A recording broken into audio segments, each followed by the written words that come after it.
Okay, this is video 2 on work energy power. Hopefully you've already watched video 1 on work energy power, which is video 1, introduction to work energy power.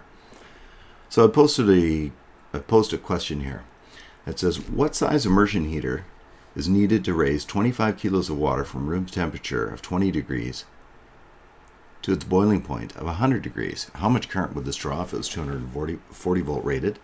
And how much would it draw if it was 120 volt rated? So here's how you do this. Firstly, let's talk about immersion heater. An immersion heater is a type of electrical device. It's a heater that gets submersed in water. Oftentimes in Canada, in farmland, we'll use immersion heaters for keeping cattle and horse troughs, water troughs from freezing up in the wintertime. So this is just a type of heater that gets immersed in water, and we want to calculate from our perspective as electricians, we want to calculate, well, how much is it going to draw? Like, what size heater do we need for, and how much do we have to, heat it up? Obviously, for cattle and whatnot, we're not going to be getting it to boiling. This is just an example of how to do the problem. So if you look at your formula sheet, you've got temperature rated, you've got a temperature formula, and that formula, so if you look on there, is work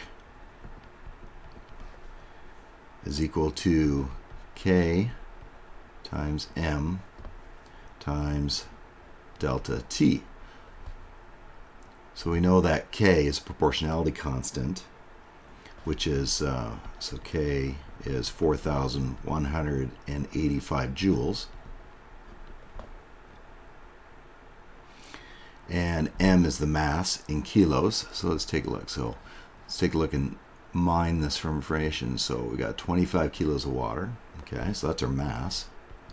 So our mass equals 25 kilo.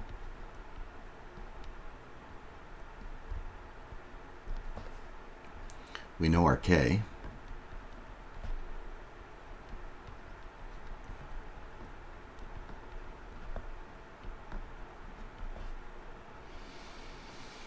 And our change in temperature, so our delta T is going to be equal to, well, we're going from 20 to 100. So it's just a change. It's not a negative value. We're going from 20 to 100.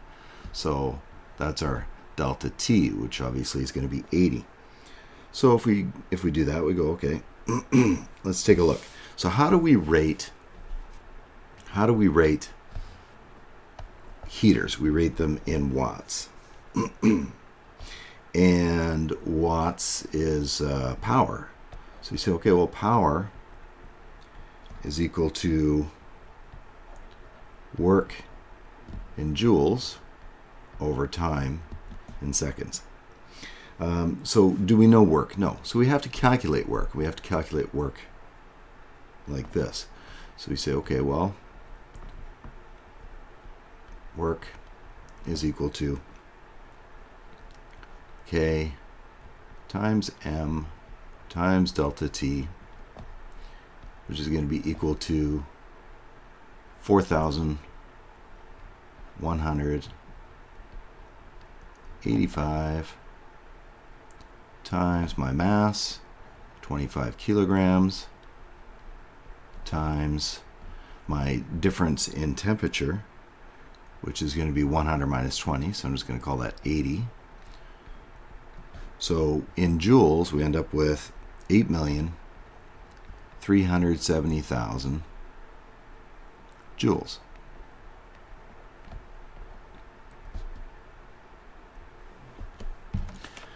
So now if we go, okay, well, my power is my work divided by my time in seconds. Do we know my time in seconds here?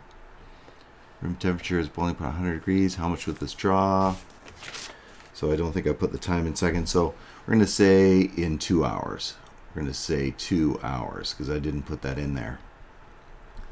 Okay, so now we know our time.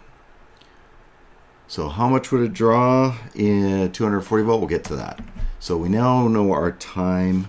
We have to calculate our time in seconds. So, well, we're using our power formula. So work is 8,370,000 joules. So we put that in there.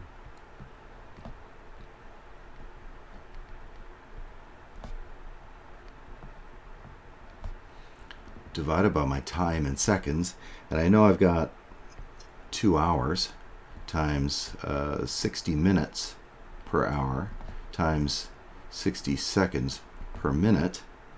So if I do that, 8,370,000 divided by 7,200 gives me 1162.5 watts. 0.5 watts. 1162.5 watts. So the heater would be rated for 1162.5 watts. Now, if the immersion heater is rated for 240 volts, you say, well, okay, well, how much current is it going to draw? Well, I know that my current is equal to my power over my voltage, and I know that my power in this case is 1162.5 watts divided by 240 volts is going to be equal to 4.84 amps. And if I say, okay, well, what is it going to be at 120 volts? Well, that's just going to be 1162 divided by 120. 1162.5 divided by 120 is going to give me 9.68 amps. 9.68 amps at 120 volts. So not too difficult. Next video we'll do one that's a little bit more challenging.